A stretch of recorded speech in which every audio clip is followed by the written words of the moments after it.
What are we talking about? The vitamin N. Yes. Yeah, the discipline of saying no.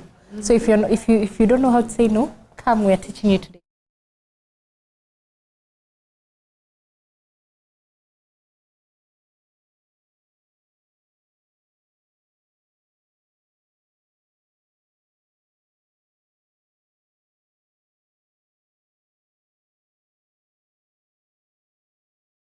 And let me tell you today about Savo. Now, not Savo the way you know us. If you've seen our buildings, that's good. If you've lived in our apartments, that's good. If you've invested with us, that's good. But Savo is just not that. We are the bold who change the world. We have bold characters. We have bold Savorites who go beyond the measures of what is proven to be possible. And so you have seen the life of Savo. The last 8 years, we have shaken the world of real estate. We have gone into the market and just, made what seemed impossible possible. We have brought affordable investments here in Kenya. From as little as 30,000 a month, you can actually own an apartment within Nairobi. Who thought that could be possible? I mean, growing up, we all knew real estate ni ya wale wa juu. Sisi tunajenga ka home ownership. And so we have made that possible. We have shown you that lifestyle can be a different perspective, that you're just not letting into our apartments, but you're getting into a community where you will become something great. And of course, when we start this journey of being great and being bold who change the world, we want you to be part of it. As we celebrate these 8 years of existence, we want you to be part of it. We want you to shake the boundaries and actually make things greater by being bold, and be the bold who change the world. I am Martha Inyuma, and we are the bold who change the world.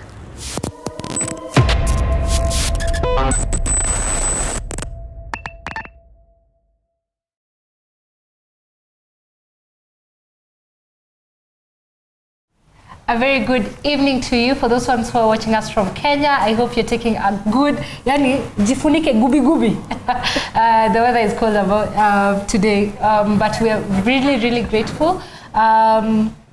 Today is quite an amazing evening. I'm here with the lovely Rose Irungu, and both of us are fire partners, so I can give you a chance to just introduce yourself, pray for us, and we can start our session today. Okay. We're happy that you joined us today. Buckle up, we have a very interesting session. So let's bow our heads for a word of prayer.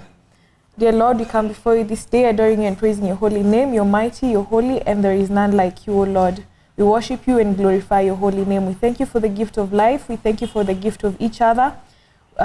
We pray that as we go through this session, that you be with us and you be with each and everyone who is watching us back at home or at their offices, wherever they are, oh Lord.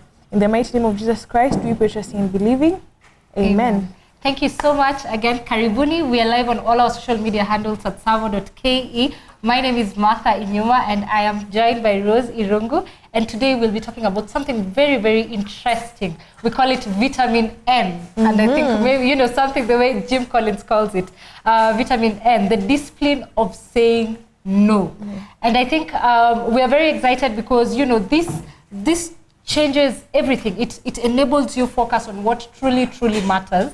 And the power of saying no is very difficult. And that's why it's the greatest power and the greatest discipline of all. Yes. Yeah? Yes, absolutely. From what is the core of let's talk about the hedgehog concept. Yeah. So I think when you're thinking of the discipline of saying no, as a guidance of life, and as you're running a business, as you're going through your investment journey, you as an individual, just being able to say no, making a decision and being able to say this does not align with my purpose is very critical. And when you're talking about the hedgehog concept, it is at the core of this discipline. That once you've figured out what your hedgehog concept is, then you're able to design your path and your choices around that. And when you're talking of hedgehog concept, of course, our focus is on what you're best at in the world, your passion and your economic engine. Yes. And none of the three can go independently. So you can't have passion without economic engine. I mean, it won't make sense. You can't have passion, economic engine without whatever you're best at, then it means you're not guided by a purpose. And it's a very interesting concept that Jim Collins talks about it a lot in his book Good to Great. And hopefully after this session, if you've not read the book, this is your opportunity to actually run and pick that copy. Hopefully our production team will also be able to link the book after this session. But he really dives deep into the hedgehog concept. Yeah, so maybe just to, like, I know that most of you are wondering what is this hedgehog concept that we are talking about. So just like Martha has mentioned, the hedgehog concept is, what are you best at? What is your economic engine?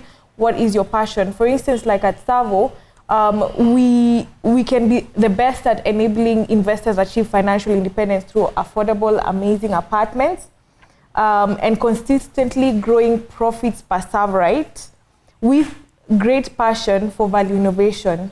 So when we talk about value innovation, I'm sure you're very familiar with the rest of the words that we've used in that.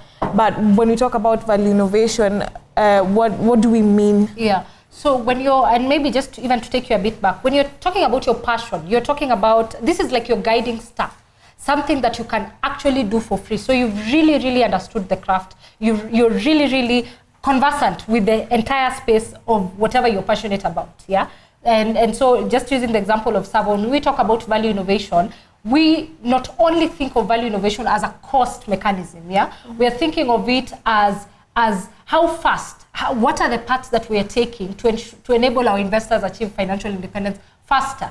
What are the methods that we are taking in place to ensure that this thing that we are talking about, financial independence, can easily be achieved? And easily be achieved, how are we making it affordable? How are we making it more accessible? How are we making it low risk? So when you're thinking of passion, you're thinking of something that you really, really understand, but you can maneuver through and make it the best way. That anyone can achieve this anywhere else, but we are able to guarantee a very smooth and quick path to enable investors achieve financial independence. And so value innovation is just like our guiding star, that we know that we want these people to achieve financial independence. What do you need? So you need something that is affordable. So how can we make our products more affordable? What else do you need? You need financial security. Then how do we create our environs and our buildings to be neighborhood defining, to allow people to want to enjoy the lifestyle that we take? So in all our aspects, when it comes to passion as a company, I think we have really understood what this value innovation is beyond cost. Because when people think of value innovation, it's easily misinterpreted, that someone might think, just low cost, low quality. But for us, we are very keen, low cost, high quality. So something you'd say, low risk, high return, something of that sort. Because ideally, value innovation is giving more value for less. For less cost. Yes. So as you're defining your passion as an individual, because this could apply to you in your life, this could apply to you in your leadership journey. If you're leading a company, if you're leading a team of people, as you're defining your passion, you want to think, what is this thing that I'm really passionate about? But it does not end there. It means you need to understand, how quickly can I craft that space? So if you're thinking music, how quickly can you develop people? Passion is actually worth. You can just dive in.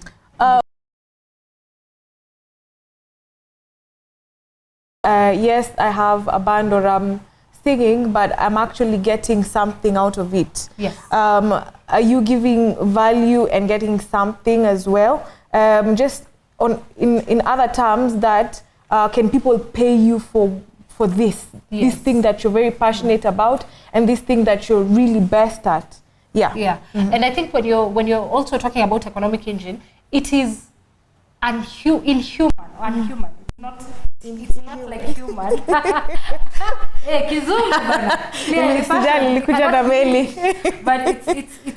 it's not in the nature of human for someone to put in efforts where they can't get in return. That's right. We're in the corporate world. This is a business, it's a transaction. And meaning you might be very passionate about something, but if you've not crafted a way of making money, then your passion becomes, I'm so sorry to say, useless. And so as you're crafting your passion, you need to think about your economic engine. How are you making money out of that? And when you're thinking of money, it's just not how you're making money at the cost of the rest. Remember, we talked about something like even value innovation. So what is that win-win situation that you're offering value that people actually want to pay for? Yeah. You're not, you're not forcing, issues. And I think best in the world that is just, best in the world that, Oh, but wait, before we get into that, you said what is something that people can pay you for. I was reading another book. We are going to have all these books like in our comment section. So it was saying how can you get people's attention, like pay versus attention. Yes. The most important thing is attention, then there is pay. Yes. So it can't just be anything that you've started. It has to be very attractive. It has to give someone a reason to look back and think, is this something I want to involve myself in? Then of course best in the world that is, you can sleep and wake up and still do it excellently without too much effort. It doesn't mean that we won't have other people who have specialized in the same area. It just means that if I wake up today, can I be the best in doing this? That still in the same book, it was explaining about this lady who was going for a triathlon, and she said, you know what, I can actually be the best at doing triathlons. And with that, she was able to train and be successful in that space. She decided she could have done other sports like, like tennis, but she decided I can be the best at triathlons. So, And actually something interesting, when you're thinking of best at in the world, you need to think, how can you blue ocean that market? Because if you're really good at something, you're the best in the world at, you will always come up with innovative ways to achieve whatever that is. Meaning you're getting into an industry where everyone is a sports player, everyone is doing everything you're doing.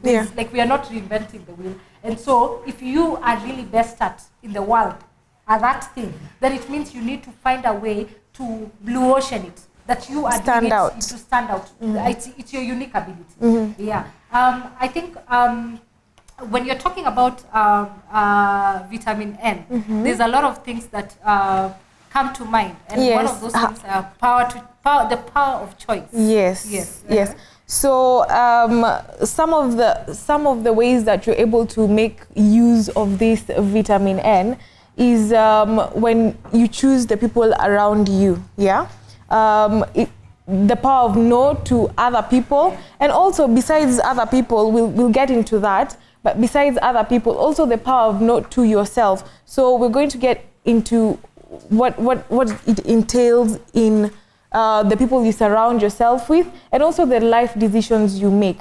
So with surrounding yourself around people, what do you think about that? Like, how have you applied it in your life, or have you seen situations where you feel like So I think even as you go from the hedgehog concept, now you've done your hedgehog concept as an individual, as a business, you've already identified, where am I going with this? Because the hedgehog concept then arises things like your purpose, and you really get to understand who you are as a person and what you really want to do. So assuming in my space, so my purpose is just, eventually to gain financial independence. It's focusing on me, Martha, as my own business. So the business of Martha is to attain financial independence. And so when I'm thinking of the people around me, I have to choose people who are like-minded. Someone who would actually appreciate the value of accountability, the value of the journey to invest, the value of, being able to correct each other when you're taking a wrong path. And so when you're thinking of people around you, and people have, it's a bit sensitive, but even spouses, the people that you choose definitely, they can make you or break you. Yes.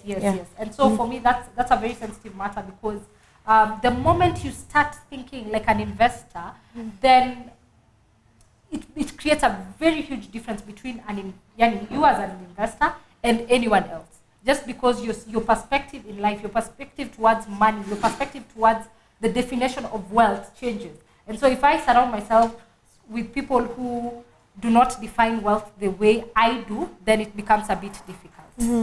Yeah, because that would take you off your path. It's a very thin line. Yes. Yeah, because first of all, we battle a lot with saying no to ourselves. Yes. Having other people who will come in and then like anyway. So for me, the same thing. I really feel like people that surround me really influence me, because I'm a person who mirrors people a lot, like their energy, everything. So I'm very keen on making sure that the people I surround myself with, we have the right conversations. We,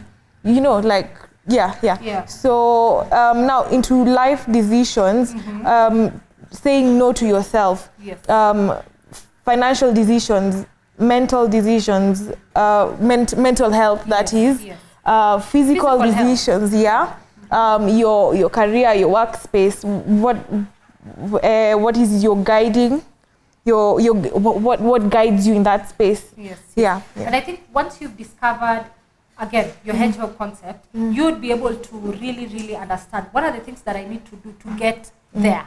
So what are the decisions that I need to do from a health perspective? So do I need to watch my weight? Do I need to watch what I eat? Do I need to stay in a safe environment that allows me to explore my mental and spiritual health? Am I in a toxic environment, and how do I get myself out of it? Just because when you're thinking of a far-fetched deal, say for example financial independence, it's far-fetched. It's not something that you would achieve in 5 years. This is a 20-year goal or 30-year goal, meaning you need to be alive. You need to be alive. So, or rather, you also need to have the right body to do that. Yes. You could wake up and go and get it. Yes. So I think when it comes to around just life decisions, once you figured that out, then you just need to write down and say, if I do this, then I can achieve X. So if you say, for example, if you want to put your money towards investing and not necessarily, all of a sudden health issues, then maybe you want to eat healthy, maybe you want to work out, maybe you want to just keep fit, so that towards the end, later years, you don't need to spend so much on health issues that you could have prevented in your early years. I think even when you're talking of life decisions, it affects your work decisions, it affects your academic decisions, where if you are very good at the academia space, go into academia space, build your portfolio to enable you to flourish in the future. And I think that is even investing in yourself. So if we go back, I'll mention about now financially. I remember a battle that I'm also like, I like to work on my financial independence. And you see, these are the things now you have to weigh. For instance, like, was it last year? I wanted to go on holiday, but it was such an expensive one that I had to downsize it. So you see, you have to make, because when I think about, I have this investment that I need to pay, then I need to actually downsize, or I'm not going to go for holiday this year because you just have to take that money towards the investment. Or you'll find that other situations that I've had to apply this saying no is, for instance, a month that I want to put most of my money into the investment, and I'm thinking, oh, maybe I should go for a movie, like in the cinemas. They still called cinemas. In the cinemas. And I'm like, no, you know what? Let me just stay home and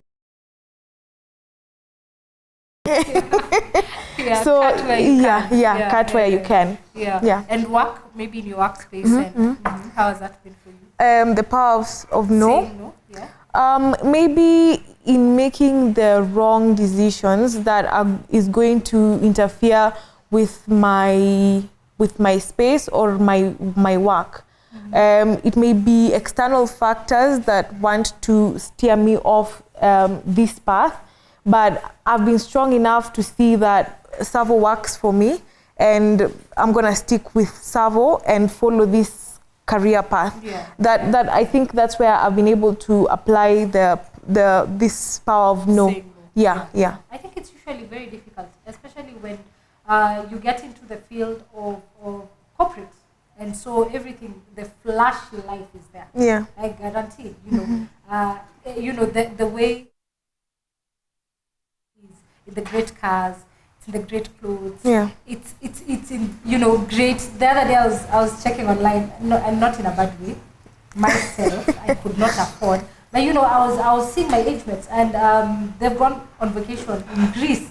And in my head, I'm like, where am I a potato? But you know, and such external factors might actually affect you. And so if you've not defined that hedgehog concept, and you've not, you know, really understood this vitamin N, that you need to say, by the way, here I am posing. I can't. And in this season, it's a no for me. Yeah. So if you don't have a strong foundation in this discipline, then it becomes very difficult, because right now we're in a very interesting generation. As we grew up, I think in the early all 90s babies, we grew up not with so much internet. Of course, internet started really flowing in 2000 and something, but the internet was used cautiously. It was not to cause that comparison. It was more of, see what my business can do. This is what Microsoft has done. You know, that's all we could see. And then we could see now productions happening. But right now, the internet is just not about, you know, the production. It's everything. It's lifestyle. Yeah, that's where the definition of wealth. That's where it life is. You know, people are living in the internet. Yeah, and it's very tempting in one way or another for you to make a decision and say, okay, this is the path I want to go, but I need to live a little. You know, that comment comes up a lot of times. You know, I can sacrifice, but I think I need to live a little. Yeah. So that live a little, how far can you stretch? So I think once you've defined your hedgehog concept, you've really found a standing on this vitamin N. No. Which is very difficult. This is very tempting, but no. Yeah? And I think the end of this is for you to actually just make a change. Because if you're talking about, say, the investment, I think we are talking about investments a lot because that's in our nature of business.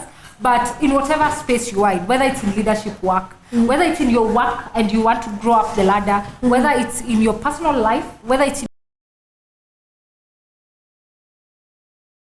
if you are now discovering that, by the way, after this session, you discover, I had this goal,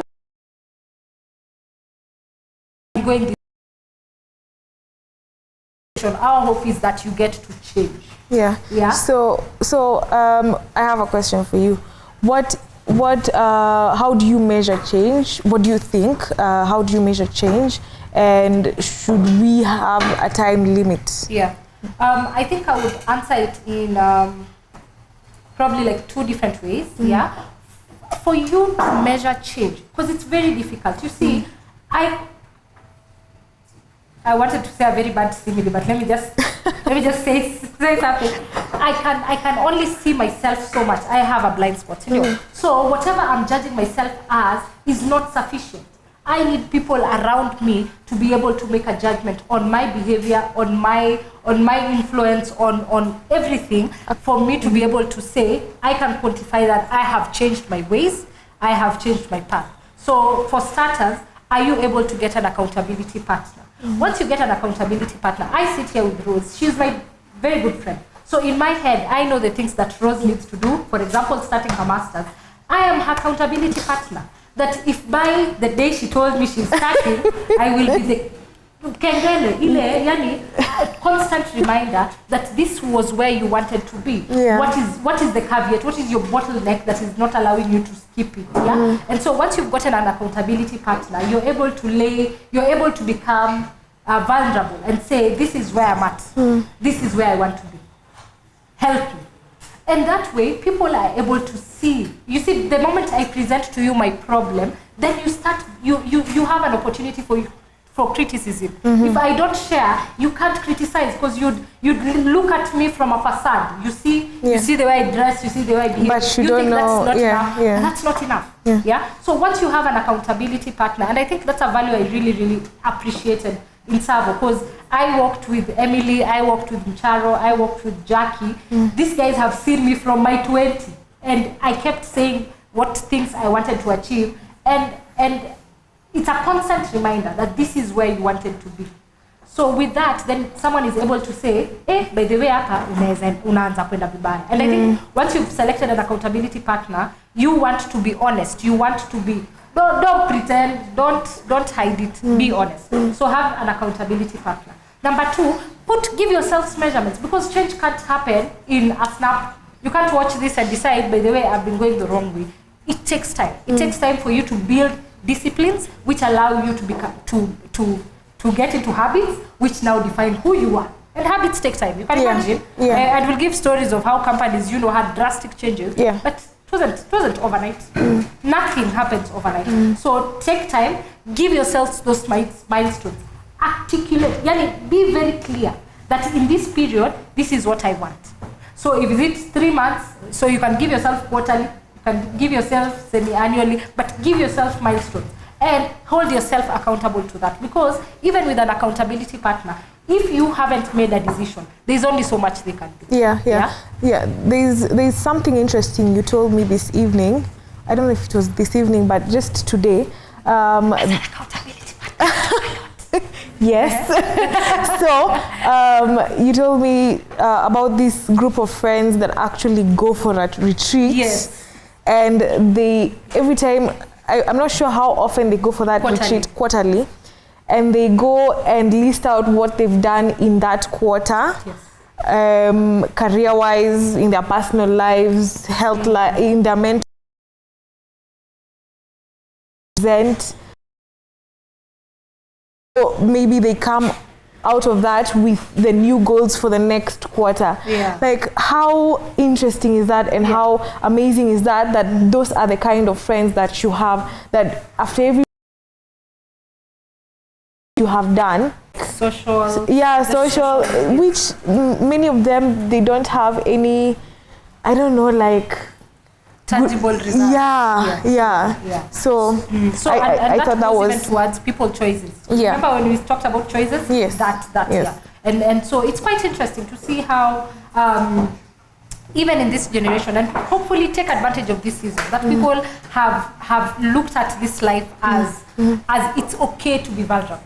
Meaning people are more open to listen, people are more open to help, people are more open to share ideas, which was not as much as we were growing up, but right now I think it's getting better. So hopefully that the vitamin N is to take you towards change. So you talked about something to do with leaders who've made this possible in their spaces. That's from the book that we introduced in the beginning, Good to Great by Jim Collins, and it talks about good leaders who moved their companies from good companies to great companies, e.g. Gillette. We have the famous ones are Gillette, Walgreens, Kimberly-Clark. That's a paper company. Walgreens is it's a store.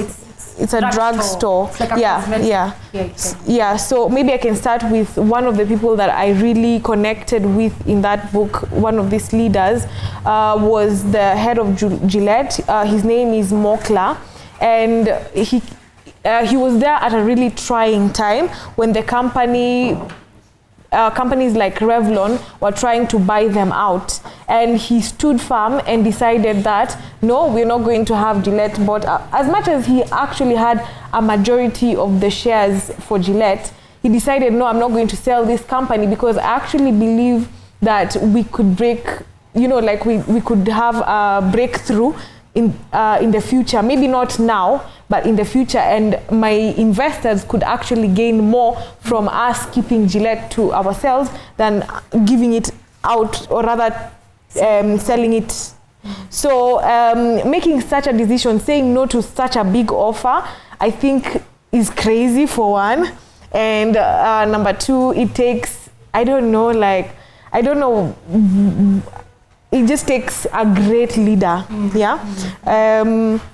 Another one that I also I connected with, I don't know what the right word would be for that, but Kimberly-Clark. The CEO was called Smith. So Smith he was actually the company lawyer, and then he was promoted to become the CEO. And the first thing he does, he says that they're going to sell, this is a paper company, they're going to sell the mill. That's the factory that makes the paper. Why would you sell the mill? Your source of paper. Yes. Why?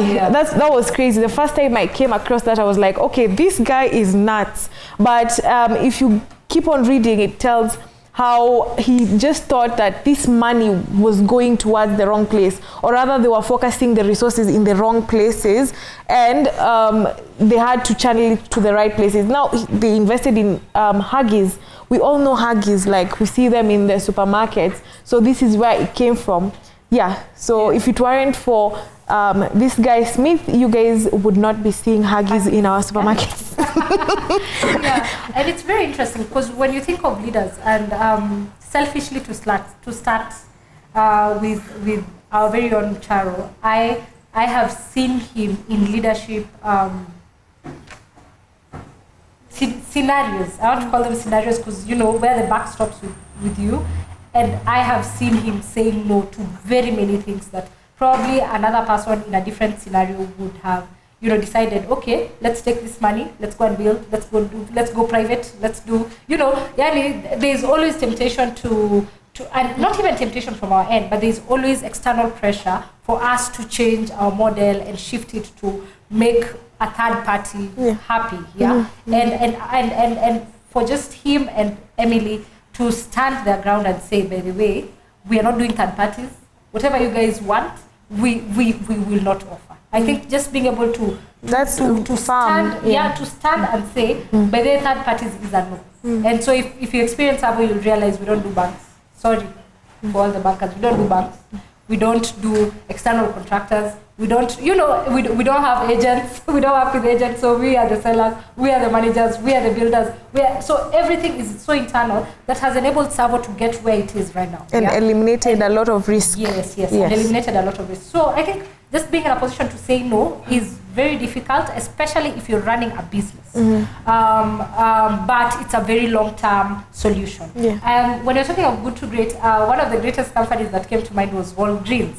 And Walgreens was, it was a family-based business. I mean, you know, the way you can inherit something. So you come in, you're the grandchild, you inherited from you can imagine, that's a long, you know, more than a generational wealth. And so this guy, he's called Koch Walgreens. And so he was the CEO back then in the 1970s. And he had inherited, I mean, Walgreens by then they had more than 500 restaurants running.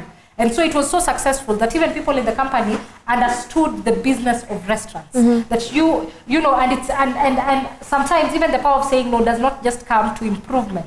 It comes to a shift, a change, like 360. It's like a 360 change. And so you get into this company, which has been successful over the years. It has worked out. It has opened very many stores. But then Walgreens just comes and says, by the way, in 5 years, we are closing all restaurants and we're going into stores. And you can imagine how crazy that sounds. That this business that we've done for so many years that you have inherited, we are going to shut it down and we're going to do something called drugstores.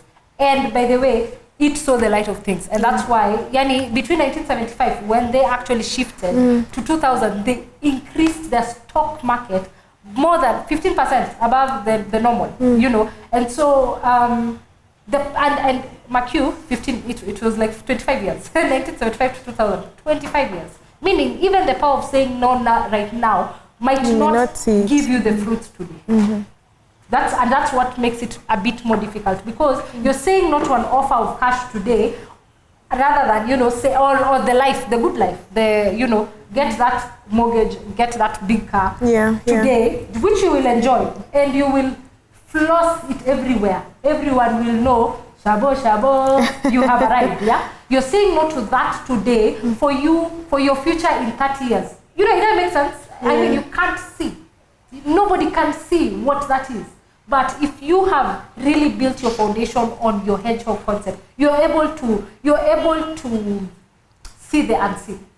You're able to look further and say, by the way, I am losing this to get that. And that which is ambiguous, it's unknown. And that's the greatness of tomorrow. Because nobody knows. I mean, you know. And so if you look at the transforming companies that have gone from good to great. And good is normal. Good is a company that we can never remember while we are talking about this, But companies that have gone from good to great it has taken a huge responsibility for the leaders to actually say no at one point or another. Whether it was a big no, it was a small no, and it's in such small things that you actually even choose the people you want to work with, or you want to surround yourself with, or the life you want to work, or the companies you want to work for, or the deals you want to take and not to take. Yeah. So it's in those small aspects that really affect what that future looks like. And it is very true. It is not easy. But get someone to help you see what you're not seeing. Because there are people who are built to be more visionary than others. And that's fine. So you're finding it difficult to say no. By the way, look into someone. Let them tell you, and it might even take you 7 years for you to hear the first no. But loop into someone for them to sort of like guide you. Yeah. So that so what my take home would be, you say it may take 7 years. So patience, you having the patience to work on yourself progressively, Kaizen, yeah? Yes. Continuous improvement, that don't be too hard on yourself. It will take time. Yes. And it will take time, but continue reminding yourself the discipline. Yeah. Because when things take too long, you tend to either get comfortable in whatever you've achieved, or sort of get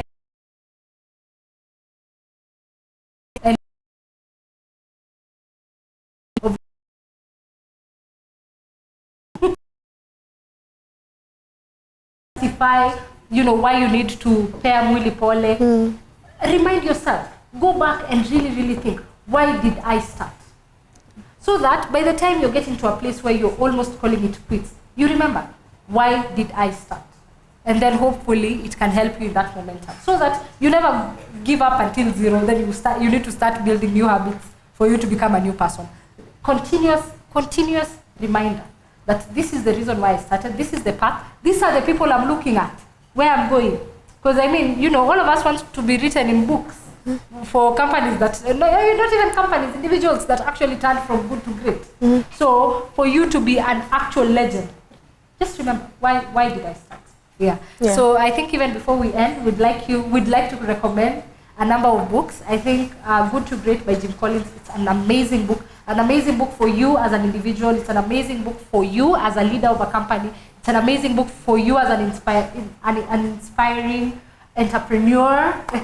And hopefully it will just really guide your habits, it will guide your thoughts, it will guide your actions. Talks about you. If you haven't understood yourself, it will be very difficult for you to now start thinking hedgehog concept. All that, because that's a higher level of personal understanding. 7 Habits is quite thorough. I think it actually changed my life, and I think it's the one book besides the Bible that I go back to every time. I just want to see, how can I be that highly effective person? How can I move from being good to great? So that's a good read, definitely. So I think we have a few comments. We'll probably just go through them. Sorry, today we decided we are lecturing, but I hope it was fulfilling. I can see Tom with the fire emojis. I can see Clifford Nzuki with the fire emojis. I can see Finn, Vitamin, and say no. Eliud Kipchoge. See where the great people are. Wako huko. Penye aliambiwa hawezi fanya. Huko. However, for sure, saying no isn't easy as said. That's very, very true. Thank you so much, Finn. I can see Alicia saying the difference between successful people and very successful people is that very successful people say no to almost everything. That was said by Warren Buffett. Warren Buffett also talks about, if you do not find a way to make money, then you will work till you die. And your death, by the way, your death is sooner than you think. I can see Donna Mwichi, the fire emojis. I can see Jackson Bada saying good to great. It's absolute gold. Yes, our books have been recommended there. Good to Great and 7 Habits of Highly Effective People. I hope this was very fulfilling. I think it has come from a very deep place in our hearts. This is the true that we want you to experience. Yes. So with that, we hope to see you next Wednesday. Every Wednesday, we usually have this webinar from 7 to 7:30 Kenyan time. This is recorded, so of course, if you're in the diaspora, you'll get an opportunity to read this. If you don't know about Savo, this is your opportunity to come, see what we do, invest with us, become a Savorite, and let's get to financial independence. Great. Good night.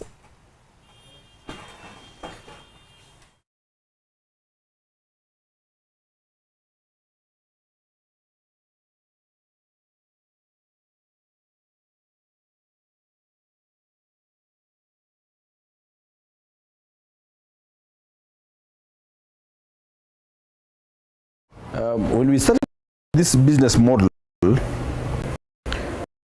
we naturally were a bit shy.